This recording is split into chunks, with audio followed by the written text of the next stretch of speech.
everyone. So I have another song for you that I got from the PodSafe music directory. So the artist for this song is Little Meta, and the song that I'm going to be playing for you is called Dirt on My Name. And again, I did get this song from the PodSafe music directory on the World Podcast Network. So I'm going to play that for you now.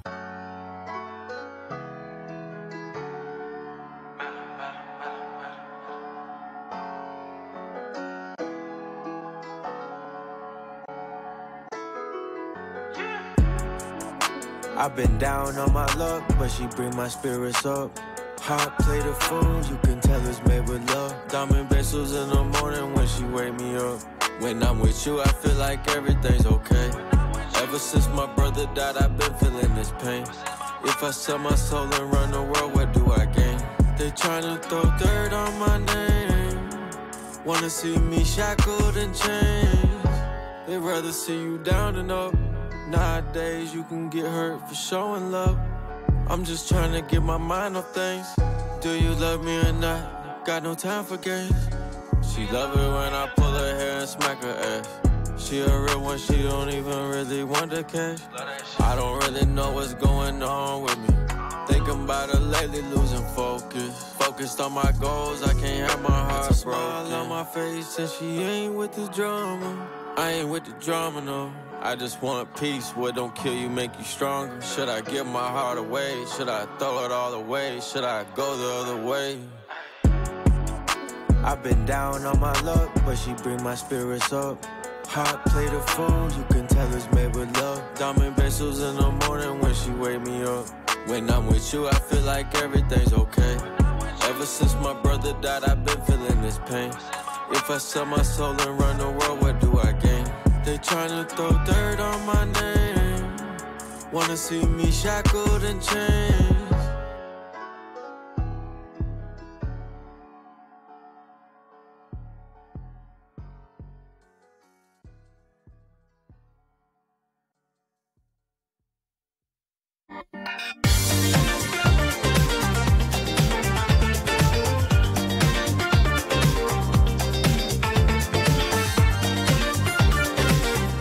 Welcome to Reality Tea Times 2, the podcast where we discuss all the trash reality TV we love to hate. I'm Tanika, and today we are going to be discussing last week's episode of The Bachelorette.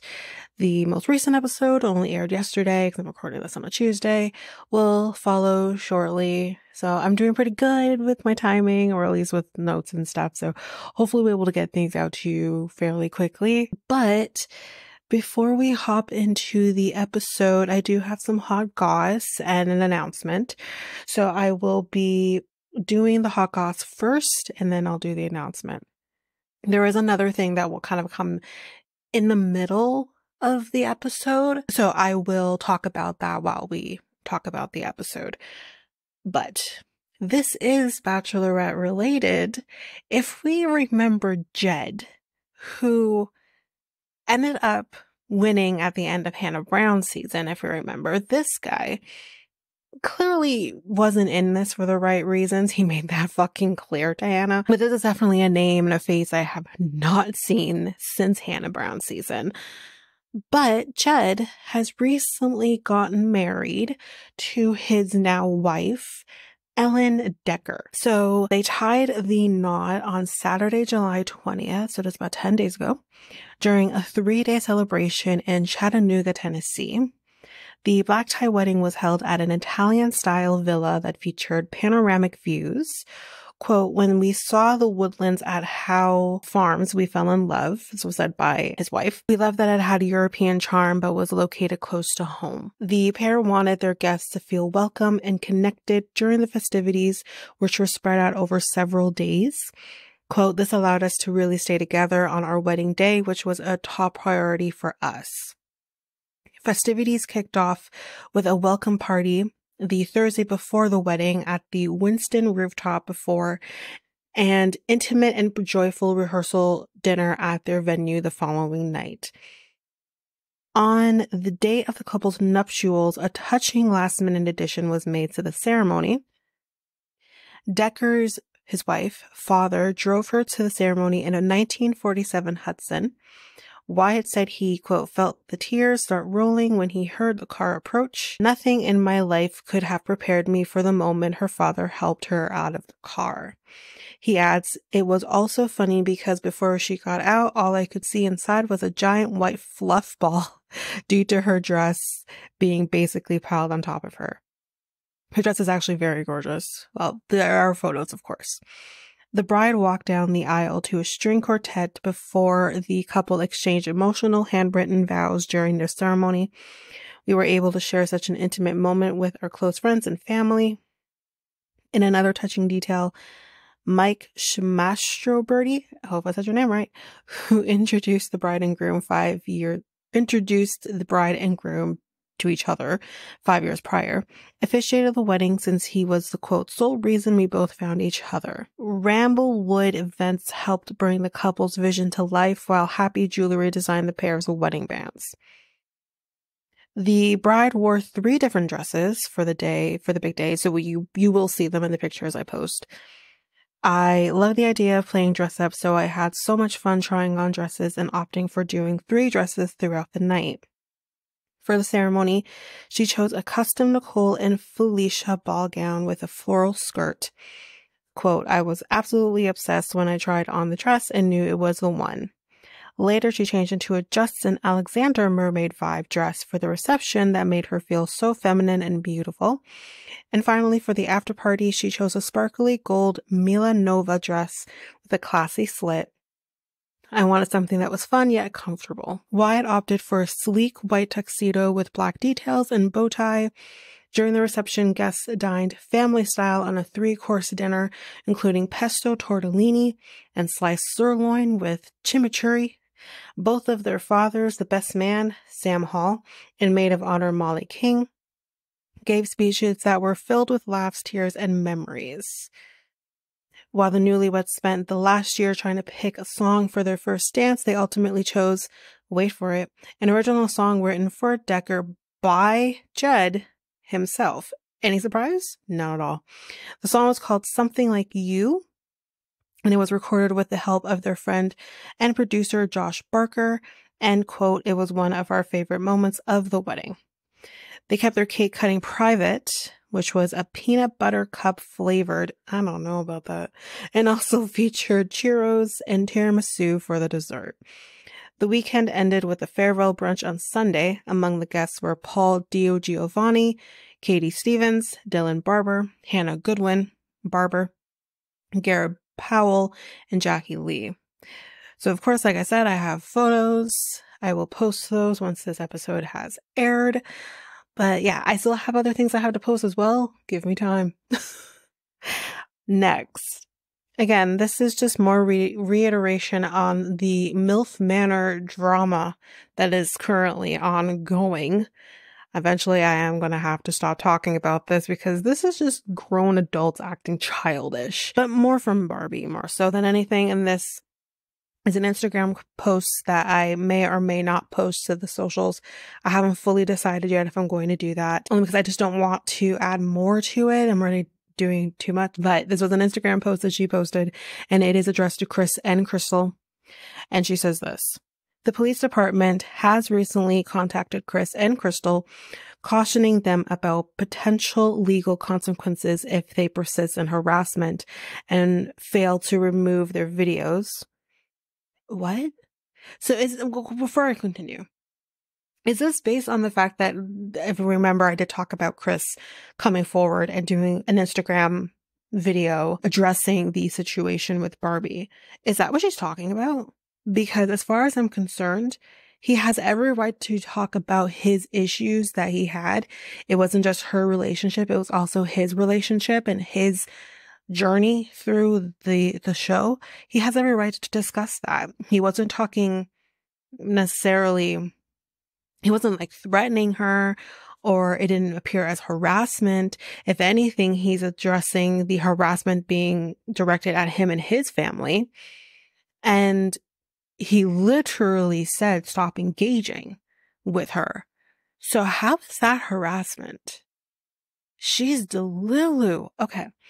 So continue with this. Despite receiving a cease and desist letter from my legal representative back in May, those are called lawyers, Barbie, but anyways, Crystal continues to engage in harassing and stalking behavior towards me through various fake accounts. It is important to note that expressing personal opinions on social media does not warrant claims of stalking or violation of no contact terms. Contrary to any allegations, okay, sorry, I gotta back up again. Doing a cease and desist is not violating a no contact order. That is not a no contact order. You have to actually you have to start the legal proceedings if you feel really and truly you're being harassed or threatened. That comes after the cease and desist. If you choose to do a cease and desist, you haven't started legal proceedings. There is no contact order. Know how the law works. Let's continue. But anyways, okay. Crystal continues to engage in harassing and stalking behavior towards me through various fake accounts. It's important to know that expressing personal opinions, social media, does not warrant claims of stalking or violation of no contact terms. Contrary to any allegations, I'm not engaging in stalking or direct communication with this person. Should you be monitoring my social media activities and making public posts using my name, it is, in fact, suggestive of harassment and stalking behavior on their part. With substantial evidence, I am prepared to take legal action today. Libel, slander, and defamation, false statements disseminating about me, which have inflicted considerable emotional distress and monetary damages. Have a great day. Ma'am, you know how the best way to rectify the situation? One of you has to be the bigger person. And I'm just playing devil's advocate here. If you feel that they're harassing you and you want them to stop engaging. I know that's sometimes easier said than done, because really and truly, I don't believe she's being harassed. I can see somewhere in there, because we kind of saw her unhinge with Crystal and then later with Kelly. As much as, yes, do I believe Kelly can make things about her? Yes, I can believe that. We've seen it.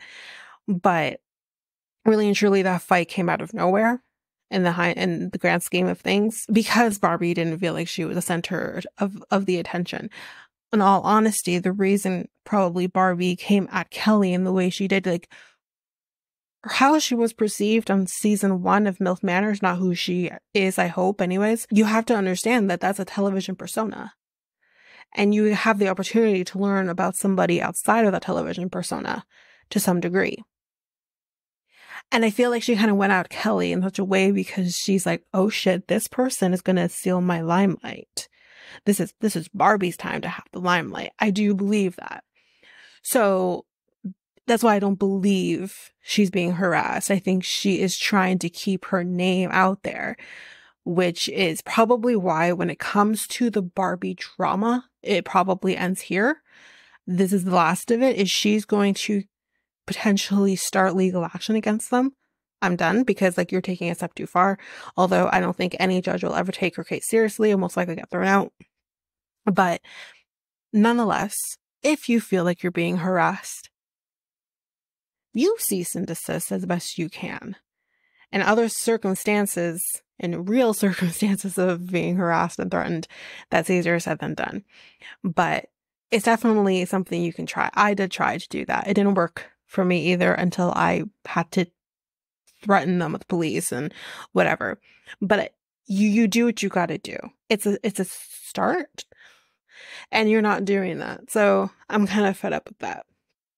But yeah, that's why I'm kind of saying this is probably the last that I'll talk about it, just because this is messy as fuck. So the other thing too that I, for some reason, can't seem to find currently, I did have pictures, but I guess I might have gotten rid of them by accident. It appears that, yes, I found it. So yes, it's another MILF Manor thing. It's all connected. So this is not Barbie related. It appears that Darren and Kelly Mack may no longer be together. It appears that Kelly Mack actually announced their breakup on social media and maybe he didn't get the memo prior to that, which is like, That's kind of childish. Like, you're 60 something or 50, or she's probably like 60 now, maybe. And you should know better.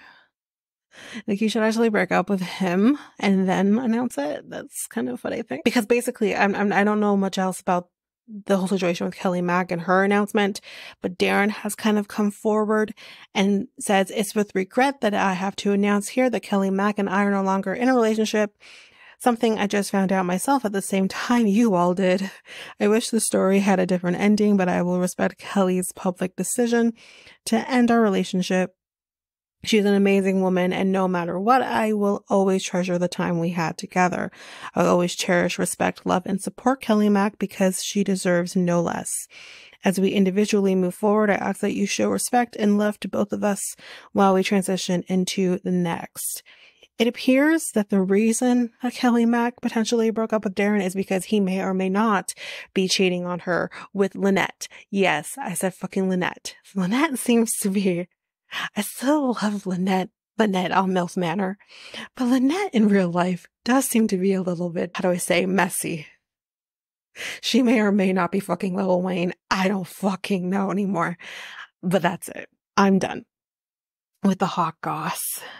But again, like I said, there will be something else added in the middle of the episode because it is related to the episode. So let's get into the reason that we are here. The Bachelorette Season 21, Episode 3, Week 2. Yeah, because we don't get titles for these. So, this viewer discretion is advised sent me. You basically just have Jesse being like, this show contains gyrating and half-naked men and muscles, and if you have a weak heart and or a high libido, viewer discretion is advised. I mean, I don't have a weak heart, number one. I mean, maybe medically. And I mean, I have a high libido, but this doesn't do anything to me. Like, honestly, I love... Well, going ahead here. Basically, we have like the Thunder Down Under guys, which is kind of the Australian equivalent of Chippendales. And they didn't do anything for me. They didn't do a shit for me. Listen, for those people who watched the Chippendales documentary on, I think it was on Prime Video, that guy, I can't remember his name now, but he was the guy who married that lady, and unfortunately it didn't work out with them because like he was so dedicated to the art that he was doing. That guy did it for me. I prefer a guy that kind of looks like, who's a recent Chippendale dancer? Vinny. Those do it for me. This didn't do it for me. If you have way too much muscles, I'm not attracted. I'm like, oh, like I love muscles, but then there's too much muscles. I don't know who agrees with me on that one, but there was one who wasn't too muscly. Then I'm like, okay, you're cute, but like this didn't do anything for me. I was more attracted to the guys, like Jenn's guys, than I was these guys. Anyways, let's get on with it. So we see all the men kind of just working out. We have like Dylan's working out and John's working. And we have all these guys just working out because that's what men do, right? They work out. That's the stereotype we're trying to paint. And then we get a date card. And it's actually for the one-on-one date. So we're doing things a little differently in this episode. We're doing the one-on-one date first, and then we're doing the 2 group dates after. So the person who gets the date card is Spencer. And the date card says, "Can our love take us higher?" Okay. So the date starts and we're going into a helicopter. I feel like this season is Jenn trying to conquer her fear of heights. First, she jumps out of an airplane with Marcus. Now she's going into a helicopter with Spencer. So that's what we're going to be doing. And yeah, we're going to be flying over, I can't remember the area that we're going to. We're flying out of Melbourne and going in, because Melbourne's a part of Victoria. So we're still in Victoria, but we're going to a different part. And we're going to be actually seeing what they call the 12 apostles, which are these stone formations that kind of stick out of the ocean. It's really cool. And I guess it wouldn't really be safe to kind of go there because like the waves, I don't know if it's always like that. Doesn't matter the situation. I don't know if like it's really windy. It didn't seem really windy until we got there. Maybe it's a helicopter. It was really cool to see. So that's what they end up doing. So not much else to really say there. Meanwhile, the guys keep just talking shit about Devin. Main guys here talking shit is Sam M, obviously, and Thomas. And the thing that kind of drives me nuts here is like, listen, Devin is not necessarily like my favorite person in the house either. I really truly don't think he's a bad guy. In all honesty, yes, did he tick off the guys? And we know as viewers he's going to tick the guys off by taking her aside to go get some gelato? Yes. Yes. But I feel like these guys are mad at Devin because he did something that they didn't think about first. It has nothing else to do with it. Yes, Aaron has issues as well because I think the issues kind of go a little, because again, for him, it's he did something that I didn't think about first. And he's a little threatened by that. And it's just kind of frustrating because it gets to a point, to me, and the difference with Devin and like Maria is everyone really likes Maria. I love Maria. I don't hate Devin. I don't think he's a villain by any means though. He is going to rub people the wrong way because in the end of the day, his goal here is to build a relationship with Jenn. I can't hate him for that. And he's not doing it in a way where he truly is trying to disrespect everybody. Like, yes, maybe he shouldn't have gone first to talk to Jenn, the last cocktail party after the other guys didn't get their chance to really have time with her. But at the end of the day, never have I ever seen, whether men or women, basically say, can we get in there first because we didn't have time?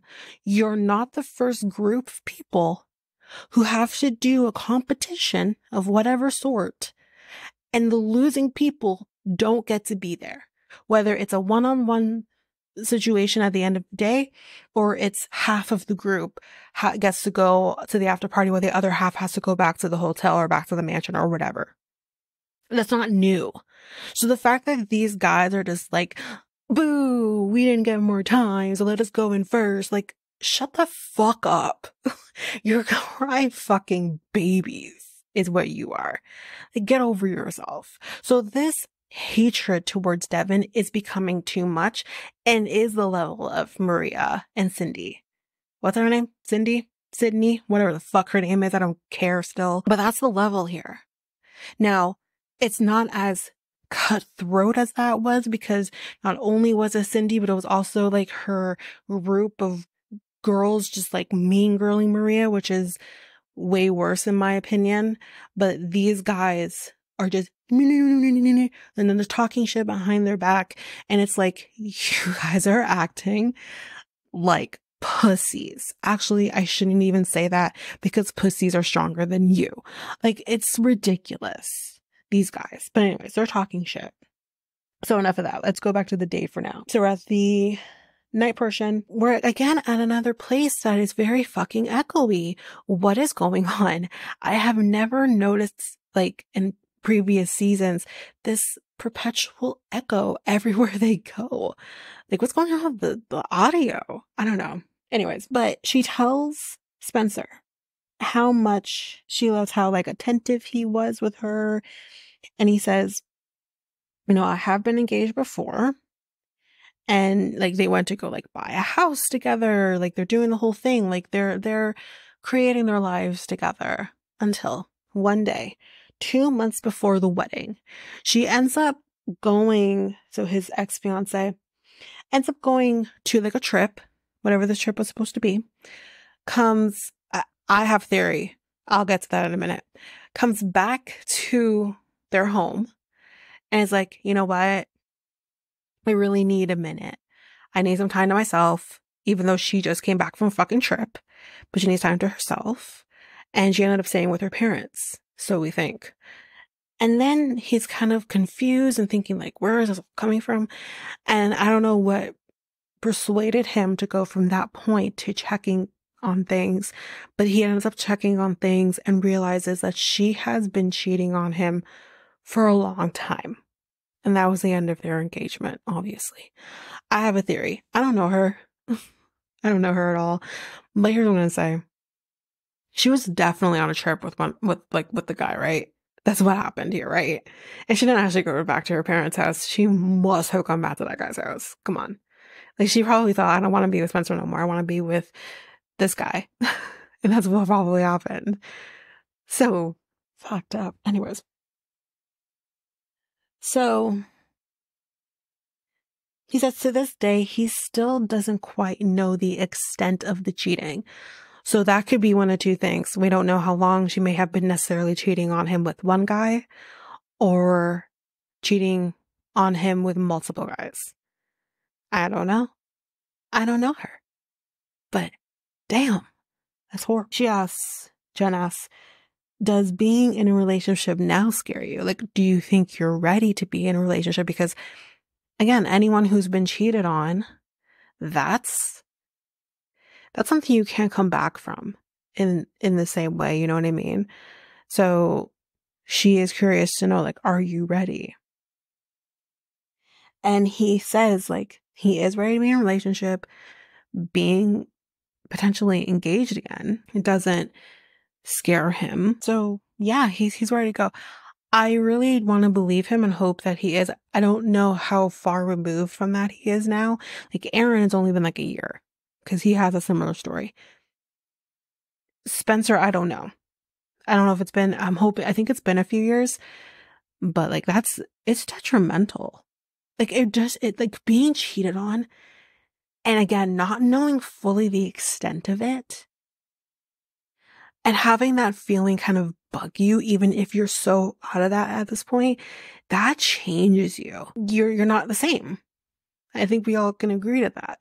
Like, even like with me, not knowing the extent of the cheating with my ex, I did eventually know the extent of it. But before knowing the full extent of it, you feel like you're crazy. You feel like you're not being told everything. And then when you kind of get these trickles and trickles and trickles, like in my case, I was getting trickles of the truth along the way, and just feeling like you're going crazy, that changes a person. So I really hope he is ready. I do like Spencer, but I hope for Jen's sake, he's fully ready in the sense that he's not going to let that cheating kind of come between them if he is the one at the end of this, which I don't particularly think he will be. I think I'm at a point where I actually wanted to kind of put my thoughts out there as to who I think the top 4 is going to be. And I also want to write it down and see if I'm correct too. I think we're at that point now where we can do that. So I will do that at the end of the episode. Remind me. You won't remind me because I'm on my own right now. But I will be curious to know who you think the top 4 could be. I will post something after my next episode has come out, only because obviously the last episode has been out already. Maybe there's some changes with that, but I will still talk about it in this episode, and I will release something on Twitter, Facebook, whatever, to see what everyone else thinks as well. Who do you think the top 4 is going to be? So kind of curious. I want to know what everyone thinks. So meanwhile, we got another date card, and this is for the next group date. So Dylan, Marcus, Homas, John, Grant, Jonathan, Sam N, Thomas, Sam M, and Devin. So seriously, we're not going to have a good day. But the card says, I'm looking for a love down under. So, of course, Sam M is like, I don't want to be on this date with Devin. Dark. Like, shut the fuck up, my guy. Like, honestly, I kid you not, the amount, at least with Thomas, and I mean Thomas, not Thomas, but Thomas, he's pissed with Devin too. Aaron, same thing. But they're not talking about Devin in the same way that Sam M is. Sam M is obsessed with him. And the thing is, the issues that happened didn't fucking involve him. The issue was with Aaron, and then there was an issue with Thomas. There were no issues with Sam. Really, like directly with him. And he somehow inserted his stupid face into the situation. You were cute until you weren't, my guy. Like, you know what I mean? It's like, shut the fuck up. Why are you so obsessed with me? Fuck. Why are you so obsessed with me? Sam, I would like to know. Like, seriously, like, let it go. It's, like, I feel, listen, do y'all need to go into a room and, like, I don't know, fuck it out or something? Because, like, the way you talk about him, you must love him. This is ridiculous. Anyways, let's continue. Yeah. I think I wrote too that Sam is arrogant. He's very arrogant. He thinks his shit don't smell. Like, that's exactly what's going on here. He's very fucking arrogant. Also, what I didn't mention here, Spencer does get the rose. Let's move back to the date. So we're doing the first group date of the week, and we're at a theater. It's this most famous theater where there's like shows and ballets and just prestigious shows. And we're going to be watching a show today because Jenn really likes to go to the theater. So the show that we're going to be seeing today is Thunder Down Under. We're going to be seeing some men strip and gyrate and grind and rip their shirts and shit. This is what we're going to be seeing. Not the type of shows that I was thinking. Like, I was thinking, you know, maybe like a Mamma Mia or like a Wicked or Six, right? Or Hamilton. No, we're seeing Thunder Down Under. So I said, makes sense. We're in Australia. Why not have Thunder Down Under? Who are actually, like, their headquarters is in Vegas at this point. So anyways, basically what we're going to be doing here is that the guys are going to be performing for Jenn. We're going to be doing stripping and all of this, and there will be a winner at the end. No one's being gypped this time. Everyone's going to be able to go to the after party, but someone is going to get the title of the Thunder Down Under or some shit. I can't remember. So the guys, our Thunder Down Under guys, are basically going to be showing each guy like different like tricks and moves that you do in the show. So one of them says, do you guys know what the dolphin is? And I literally thought, okay, so my Jersey Shore self literally hears the word dolphin and my mind went elsewhere. It's similar. Well, not really similar. Anyways, my mind went elsewhere. Now, I'm not going to talk about it right now. Maybe one day I will. We'll say that. But if you watched season 6 of Jersey Shore to the end, you know. But basically the dolphin is kind of just doing like this weird spinny thing in the air, and then you land down and then you just do like a gyrate on the ground. It's basically all it is. Well, who was it that did it? I think it was Sam N. While he does it, he ends up actually hurting himself. Like, I think he like sprained his thumb or something, which he's like, listen, I'm already fucked up by doing this. I can't believe I just hurt my thumb now. So he's not good right now. So basically now after they do all the moves and shit, they go and get dressed to do the show. And the guys, our Thunder Down Under guys, literally say, don't forget, cups are mandatory. We got to protect our manlyhoods. Anyways. But yeah, so Sam N, he's like, I'm really struggling right now with the thumb, with the idea of stripping. He's not well.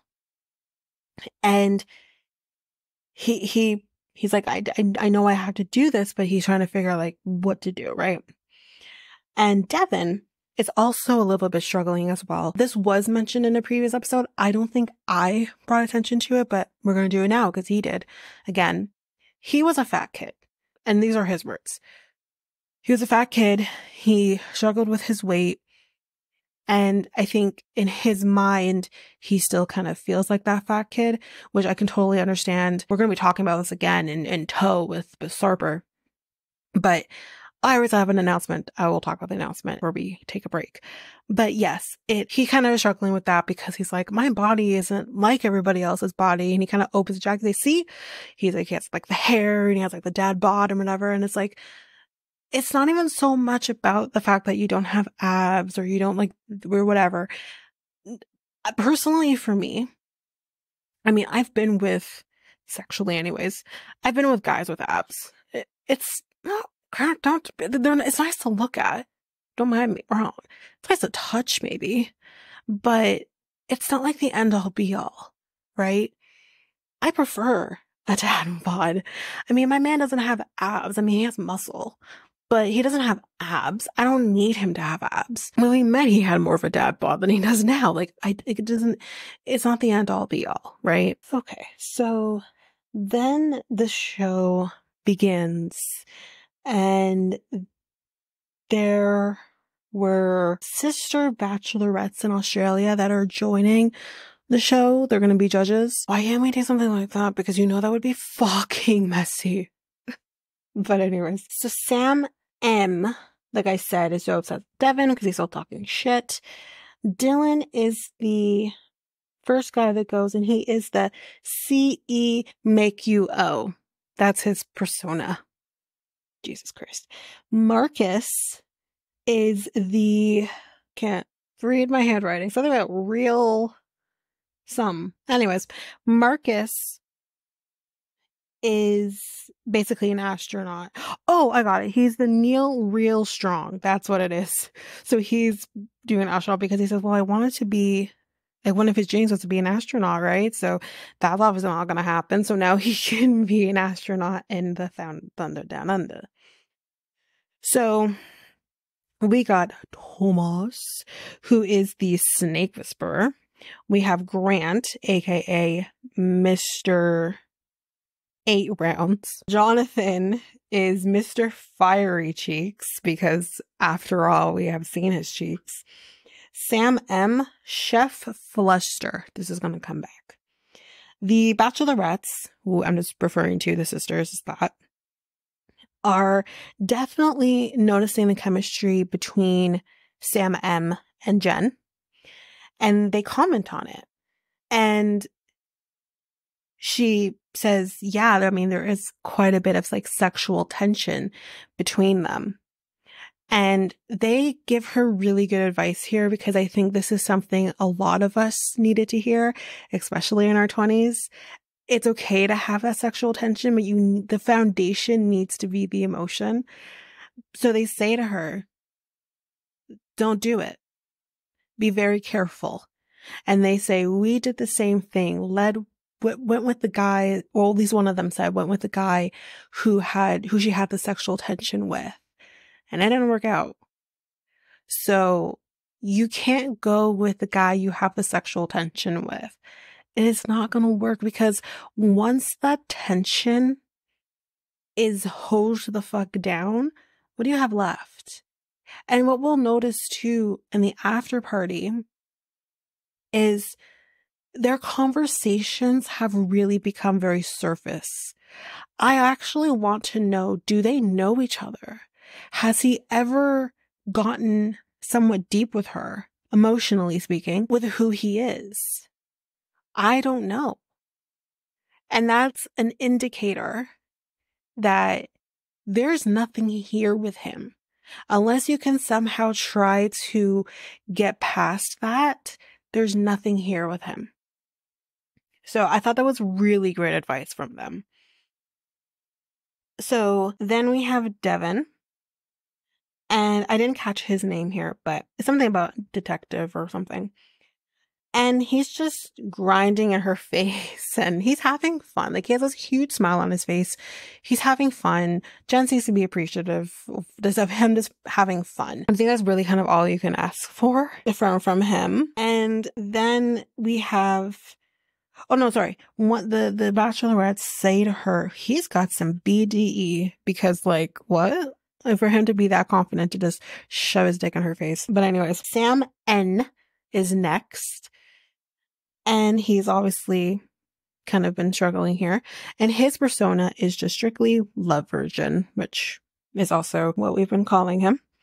And he basically comes out and he says, cut the music. And you're thinking, what? Like, you might want the music for what you're about to do. He basically opts to not do the striptease or his number. He hasn't rehearsed one. And instead does a speech to Jenn. And he's saying all of this different stuff about how, she makes him feel comfortable, blah, blah, blah.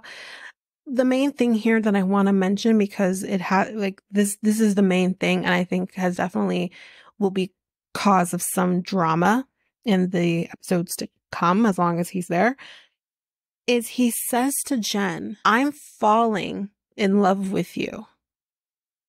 I'm sorry, what? And I think Jenn can agree with this, because as is kind of mentioned, it's too soon. You do question, does he know what love is? Because he's never been in love to know what love is.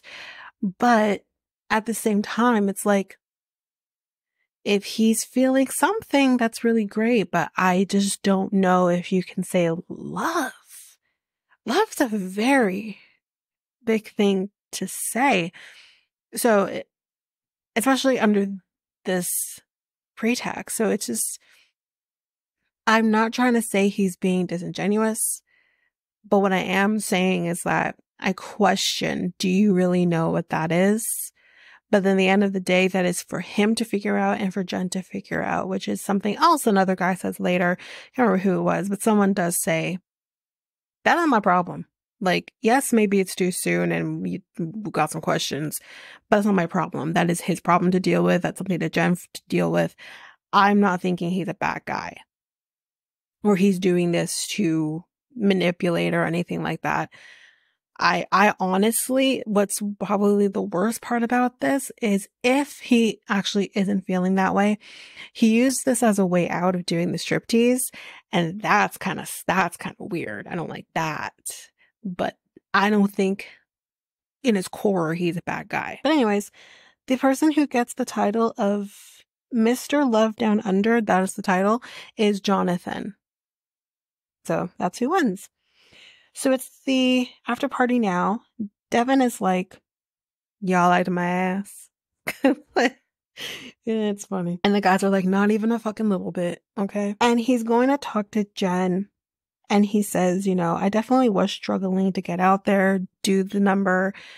And she's like, well, you seem so calm or at least confident or whatever. And he's like, oh, I was freaking out on the inside. Like, and he kind of explains kind of where that's coming from for him. Again, he mentions, him losing weight and everything. So it has to kind of do with that. And then Sam M literally takes the opportunity to talk to Sam N. Sam M. Okay, so Sam M says he takes offense to Sam N professing his love for her. Why? Why are you so, people are definitely questioning, why would you say that? But for you to use the word offense, you're offended or whatever, you took offense to him doing, why are you taking it so seriously? Are you okay? It's not that big of a deal. I just don't understand where, okay. Yeah, so Sam N goes to talk to Jenn and he says, I guess he was feeling kind of weird for what he said, which kind of just, again, lends me to believe, he really truly doesn't actually feel that way. She does say to him, don't, feel weird, own what you say, right? If that's how you feel, and that's how you feel. I appreciate you telling me how you feel. However, in the moment, she says that maybe it's a little premature, but then again, this is why I'm here. I'm here for someone to fall in love with me. So I guess we'll give her that, I guess. And then we see the shit talking between Sam M and Thomas. And the great thing about this, they're talking shit about Sam N. They're just being just straight up bullies. They're fucking bullies. And what's great about this is that Devin hears the whole thing. And he's like, okay, all right. You just love to, for him, it's you talk shit about me. Now you're talking shit about Sam N. All you do is talk shit. You don't know when to stop fucking talking. Now, Devin doesn't know necessarily when to stop talking either, but he at least knows when he doesn't know when to stop. He owns that. These two fuckers can't even own their shit. So, Sam N addresses the room, and basically he's doing this to kind of, I guess, talk about why he chose to say anything about his feelings, which I don't feel like he needs to do. You don't owe these guys anything. And Devin basically says the same thing I just said and said, no, don't you apologize for how you feel. You don't owe any of us anything, which I kind of loved. And Sam M and Thomas, while Devin is trying to kind of say, don't give these guys the pleasure of your words, in particular, more addressing that towards Sam and Thomas. And while he's saying that, they're fucking chuckling like a fucking bunch of schoolgirls. Like, that's literally what they're doing. I'm sorry, but have your balls dropped? I don't like using terms like that, but like, yeah, my balls have dropped and I don't do shit like that. You know what I mean? Like, it's more of a mature thing. They're so immature. Neither one is ready for marriage. If this is how you're going to be with your peers. So this is when the fight starts, because Devin addresses it and says, you're just over there chuckling like a couple schoolgirls while, you know, he's talking. And that's fucking disrespectful. And of course, like, the way they kind of do things here with Sam M and Thomas is like, we're going to stop talking. I don't like you. I don't like you. I don't want to talk to you. So I have nothing more to say to you. That's how they always go. And it's like, no, he's calling you out on your shit. This has nothing to do with you and Devin. This has to do with you talking about Sam N. And he literally says, without actually saying it, all you do is talk. All you do is talk shit. And you think people don't fucking know. And I wish he literally just out there just said it. I saw you. I think he might have actually done it. He might have. I honestly can't remember.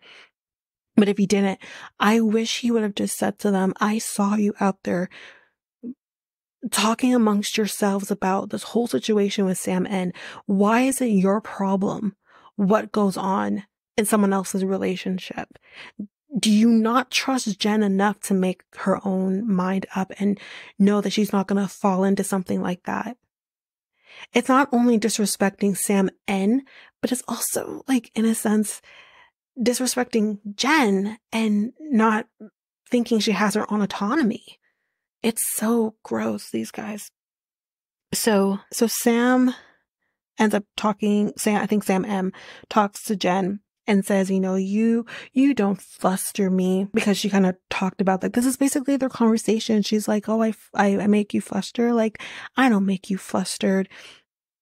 And he's like, no, you don't fluster me, you bother me. And she's like, is that a line from a movie? And she's just like giggling, telling him to shut up. Like, honestly, what I hate about this, I actually really, I cannot stand her relationship with Sam M, because it makes, if anyone else notices this, she is hella annoying with Sam M. I don't see this with the other guys. Never saw this with Joey. This guy makes her one of those stupid, just girls. And this is the kind of relationship you have in, like, high school. And I think Jenn is way better than to have a guy lower her down to that standard. I actually really dislike her relationship with Sam M. And here's the part where I'm going to jump in and tell you. So when she mentioned, is that like a line from a movie? Well, guys, it is a line from a movie. So let's talk about it. So apparently, y'all dedicated fans out there who watch the show went sleuthing to find out what's going on. So hours after this episode aired, a user sent a DM to bachelornation.scoop Instagram that the line was from the 2016 film The Choice.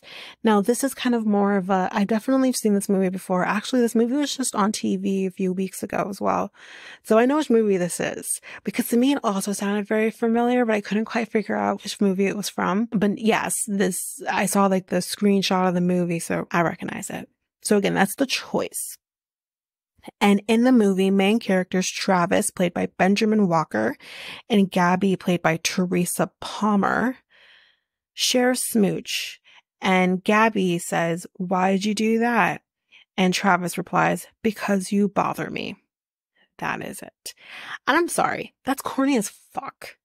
It's corny as fuck that you're not fucking original. You're using other people's lines. So then Jenn comes out to the group and she hands out the group date rose to Devin. Now, again, you're thinking, oh, I'm sure some people have something to say about that, but he really truly is kind of one of the only guys who really opened up with her and was vulnerable with her. Sam M, you're never going to get a rose and a group date because you're not actually opening up to her. You're just very surface. I don't think you actually, like, I'm questioning, does he even like women? Like, in the sense of, does he like women? Not so much, are you gay? That's not what I'm saying. Do you even have respect for women? Is what I'm trying to say. I don't know. Anyway, cue the fight though, because of course, like I said, people have things to say. And Sam M, I'm sorry, he's just an asshole. He's an asshole.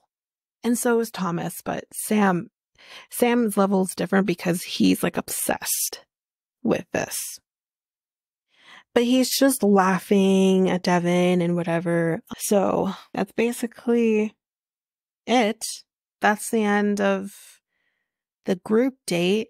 And we're going to take a break here. But before we do, I did mention the announcement, which I completely forgot to mention in the beginning of the episode. We are going to be having a guest on the 90-day The Other Way episode, which will probably come out either Thursday night or Friday. It's probably going to be Friday, but that is what's coming. So we're going to have a guest. So we'll leave it at that for now with that. But now we're going to take a break here. And when we come back, we will jump in with the second group date.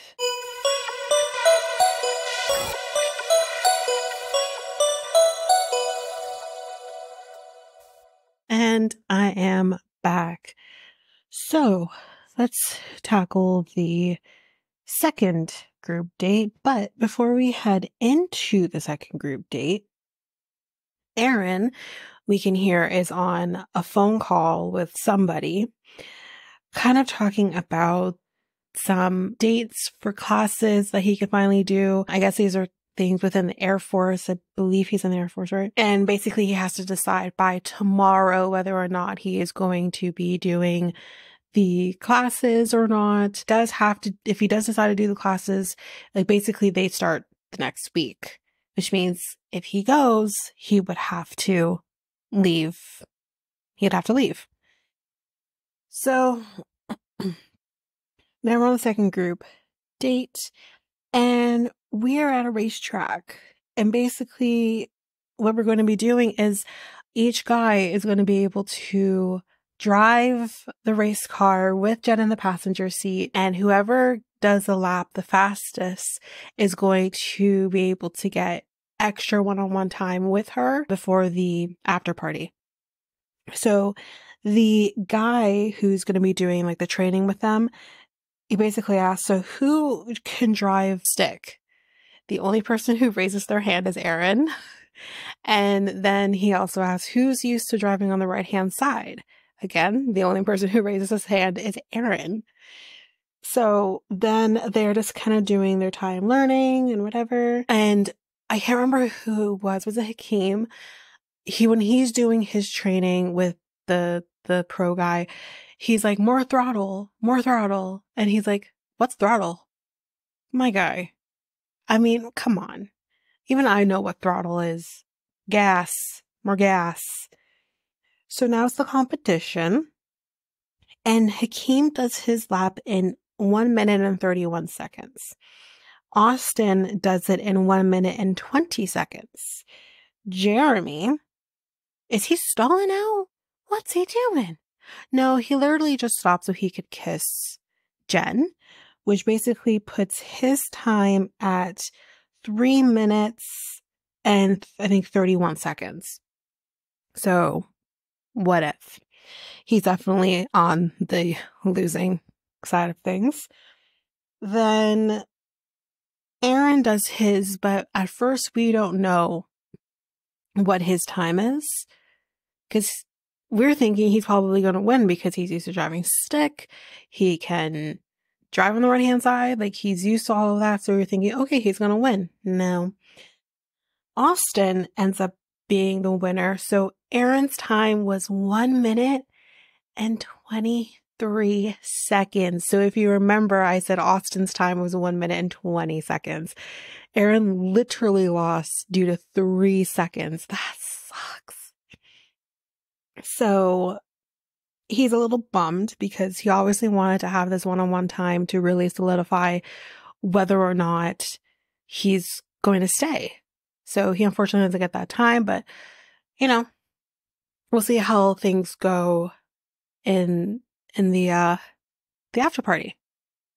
So now we're there. And since we only have 4 guys, then we can have more time dedicated to each person, which is great. So Aaron kind of talks to her first, and he talks about being an adrenaline junkie and kind of all the things that we kind of already know with him being in the Air Force and, flying planes, or I don't know, does he fly like fighter jets? I don't know. And he flies like stuff like that. And so this whole date in the beginning was kind of his thing. And he talks about being a pilot, and he also, we find out, has 16 nieces and nephews. Well, when you're one of 7? How much was them? 7? 11? I don't remember. That's gonna happen. So then he goes in for a kiss. Great. And he doesn't want to give up on the process, but he also doesn't want to give up on his dream as well. And these classes will help him achieve that dream. And then she talks to Jeremy about, having really bad relationships. And what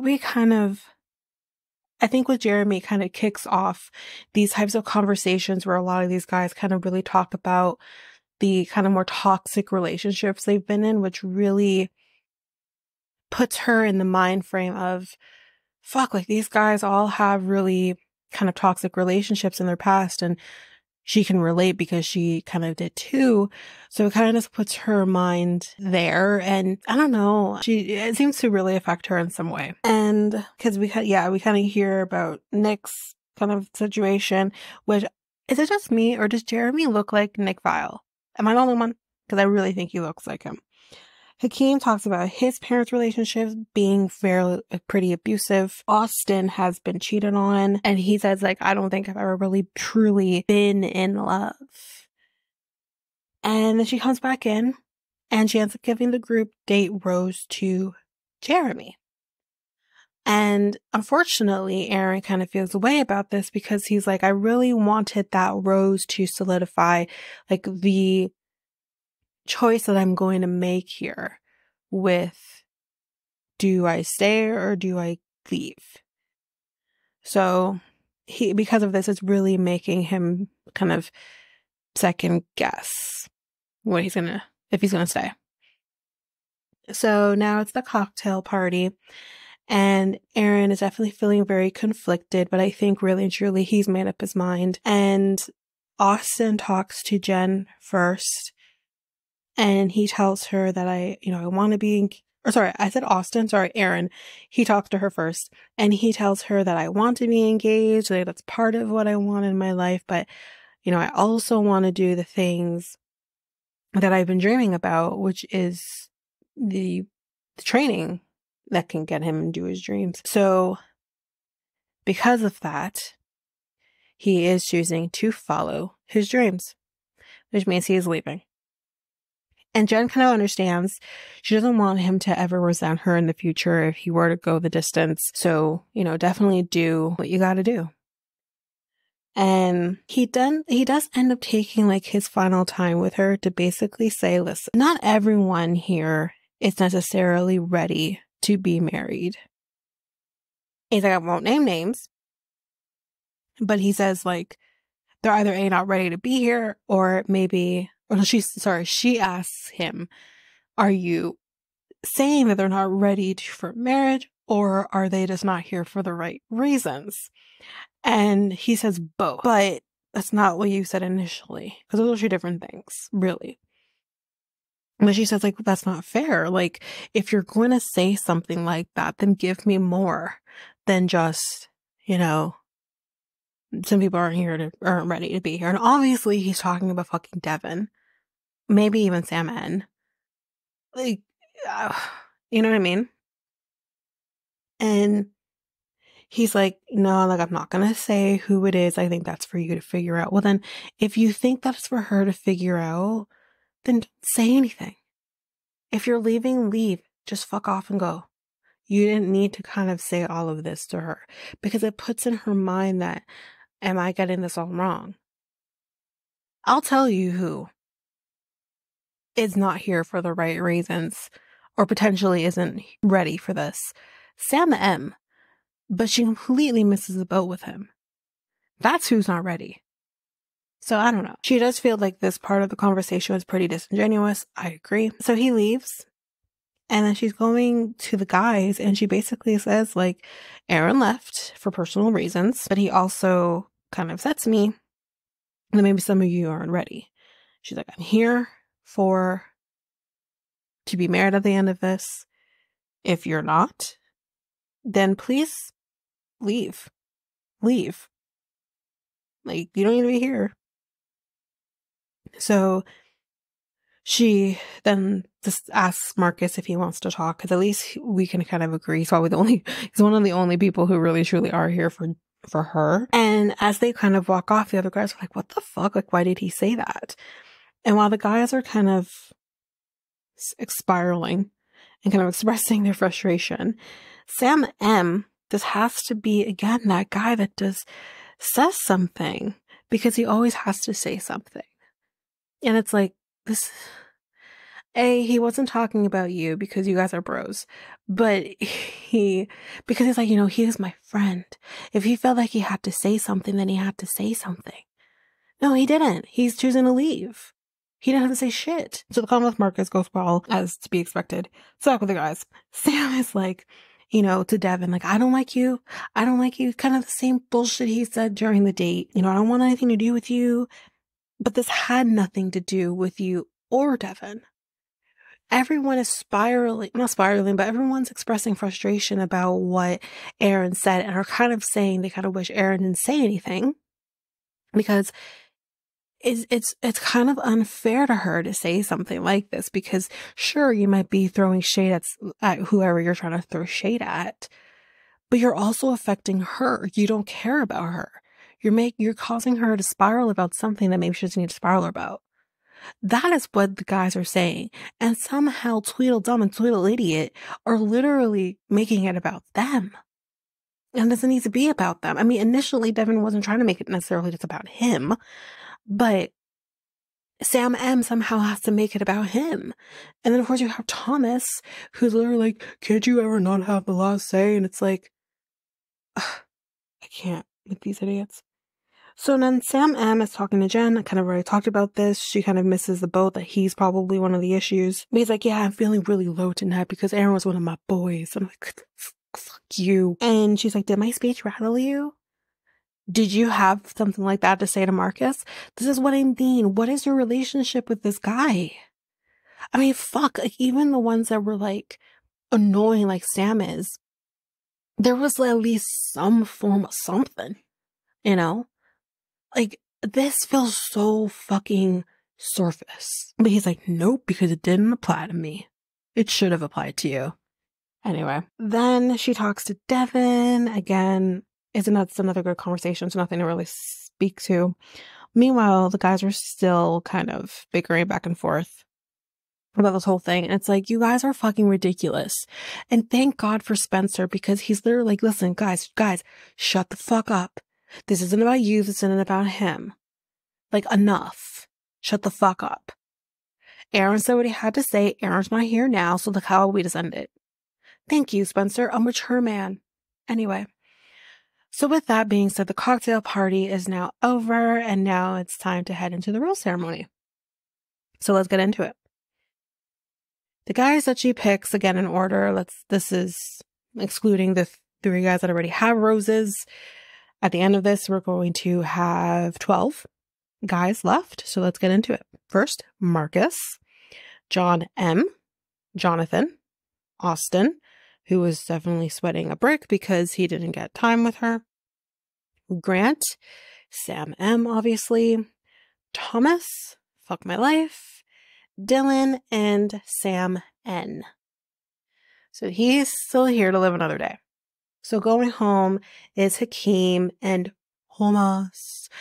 Not a surprise for Thomas. I won't be able to say Thomas anymore because he's gone, but no surprise there. Hakeem, again, really no surprise. He seems like a nice guy, but I think I just don't see it for them. So that's basically it. So who I think the top 4 is going to be. I feel like it's still too soon for me to think who's going to be in the top 3. I kind of need those hometowns to kind of figure that out. So we'll start here.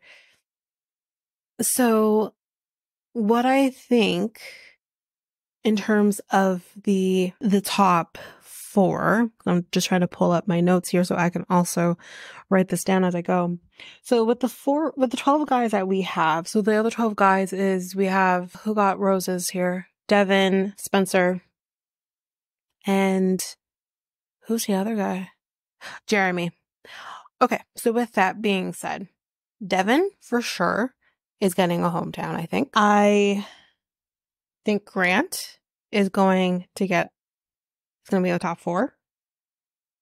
I think Marcus, 100%, is going to be in the top 4. And as for the last guy, I think, who was my other guys? I could see, this is tough. It could either be, because I think she really did seem to connect with Spencer, but I could also see it being Dylan as well.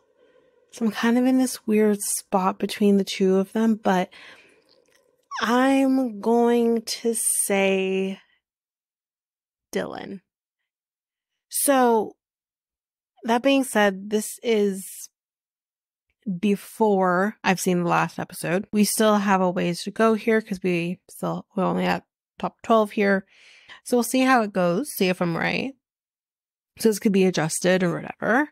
So once I have my episode out, or at least have seen the last episode, I will post a Twitter thing or something, whatever, on the social media about who you think is going to be in the top 4. That's my predictions. But yeah, that's basically it for this episode. So the next thing that you can expect to receive from me, which will be probably Wednesday, is Forbidden Love.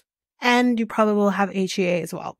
So those are the next couple of ones that you can expect to get for Wednesday. But that is it for this episode. So if you like what you heard, please rate, review the podcast on either Apple Podcasts or Spotify. Also, don't forget that you can also share us with everyone in your life if you really love this. And I do want to read those reviews. I'm definitely getting 5-star ratings, but I want to read those reviews.